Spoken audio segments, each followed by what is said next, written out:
Here's a quick video about using a rotary cutter to cut fabric for a quilt. This is a rotary cutter. This is the Fiskars brand. This is the Olfa brand. I prefer the Olfa brand. The other tools you'll need are a clear plastic ruler. This is a 6 by 24 inch size, which I think is the most versatile size. And then a cutting mat. These are the self-healing mats. Again, this is an Olfa brand. To start using your rotary cutter, this has a blade cover to protect you from getting cut, so you just pull back with your thumb to expose the blade and then get in the habit of closing it up again before you ever set it down. On the Fiskars, you push down on this lever to expose the blade, and then the release is this button. Mine just happens to be broken. To get started, fold your fabric selvage to selvage, that means the finished edges from the factory together, and lay your fabric out with the fold towards you. And with the fabric going off to the left. Go ahead and set up your ruler. This is how I do it, by the way. It may not be the only way to do it, but this is how I do it.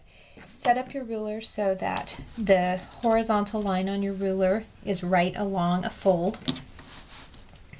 And you're going to square up this edge so you have a perfectly straight edge to start with. So line it up along the fold, go up this way. Now you're going to expose the blade. Hold the ruler with your left hand, some fingers on the ruler. You can put your pinky on the fabric if you need to, and push the blade away from you in one smooth motion. I go ahead and remove the fabric to make sure it cut.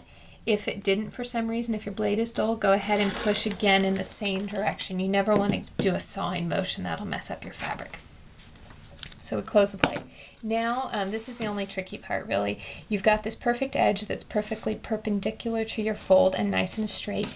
You flip your whole piece of fabric over, and again, you use your ruler. Now that your whole fabric is flipped over, you use your ruler to measure your strips. So make sure it's even. Set your ruler down. In this case, I'm making a 3-inch strip. So I put the 3-inch line, 1, 2, 3, along the cut edge of the fabric. And then again, I'm always checking that it's lined up on the fold. And hold it in place securely and cut. You always want to keep the strip that you're working on, the piece of fabric you want to use, under your ruler. That'll protect you in case your blade goes astray.